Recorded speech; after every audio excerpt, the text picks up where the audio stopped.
Hey, it's your professional sarcastic man and seeker of attention, Oz Chris, here with a review on Batman Last Night on Earth, written by Scott Snyder, art by Greg Capullo, inking by Jonathan Glapian, and colors by FCO Placencia. The cover itself by Capullo and Placencia as well. So this is the first of a 3-issue mini-series as part of DC's Black Label, and it's described as the end of what Snyder and Capullo have been doing with Batman, kind of their entire run, the culmination of all they've been doing. It ends here. So the story is divided, well, this issue is divided into 4 parts. In part 1, after working on a case involving himself, someone is drawing a chalk outline in several different kidnapping or murder scenes, and each part of the chalk connects to a giant Batman lying dead, and the heart, where his heart would be, is where Bruce's parents died in Crime Alley. So when he gets there, he's shot and he wakes up in Arkham Asylum, where he's greeted by Dr. Red Hood, a doctor that looks like the Joker, and he tells him, and also Alfred tells him, that his adventures of Batman have just all been a dream. It's all his escape from reality, because apparently he was the one that killed his parents in Crime Alley, not Joe Chill.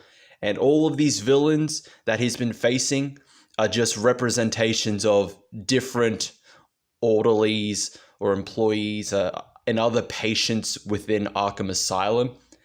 But he doesn't believe that. He believes there's still something more to this. The truth is being kept hidden from him, which leads to part 2. He stages a breakout in Arkham Asylum, and when he is confronted by Alfred, he finally figures it out, and Alfred tells him the truth that Alfred is actually older than he appears.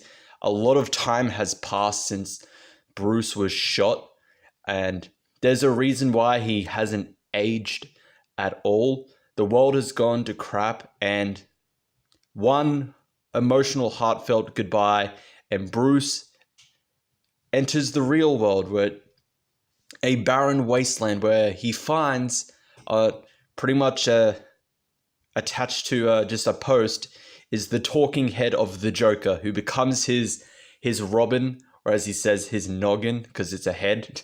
And he's his companion within his journey to figure out what happened to the world, what happened while he was trapped in this fake reality in Arkham Asylum. And that leads to part 3.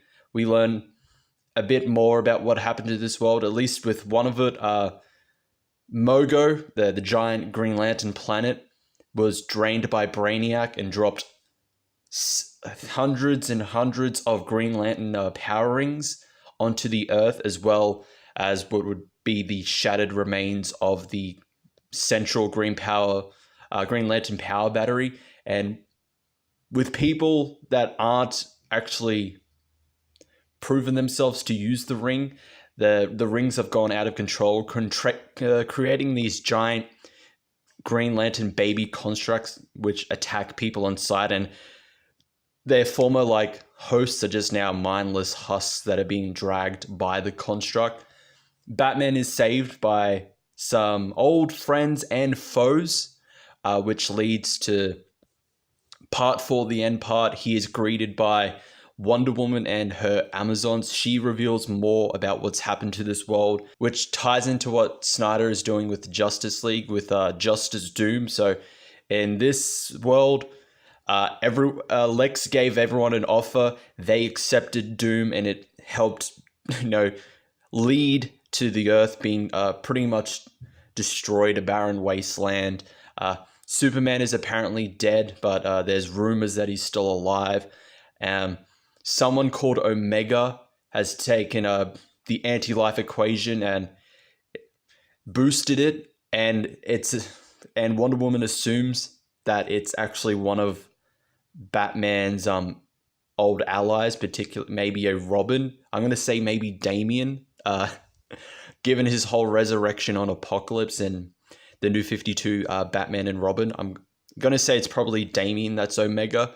So Wonder Woman gives Batman his suit and gives him, a choice. He can go out into the back out into the world to figure out and to solve what's going on, or join them in refuge in Hades. And it's a Batman. So what do you think he chose? So story, 4 out of 5. This was really interesting. They also released a trailer before, which really hyped up my expectations for it, and I wasn't disappointed. I really enjoyed this. This was a really good book. Definitely a recommend from me. While the initial concept in the previews kind of showed it just like, oh no, don't tell me it's like a whole Batman thinks Batman's whole life is actually fake and he's dipping in and out of reality. It's just like, that's not particularly a new concept, but it's not really in this book, which I'm surprised and glad about. I'm really happy about what I saw in this. So definitely 4 out of 5 for the story. The art by Capullo and the coloring by Placencia, 4 out of 5. Like the art, like the coloring, really good. Really, the art really works well with this setting, like dystopian, barren wasteland. The world's gone to crap. There's pretty much nothing there now. Essentially, just everything's destroyed. Almost everything is gone. The art and coloring work really well with that. The cover by Capullo and Placencia, 3.5 out of 5.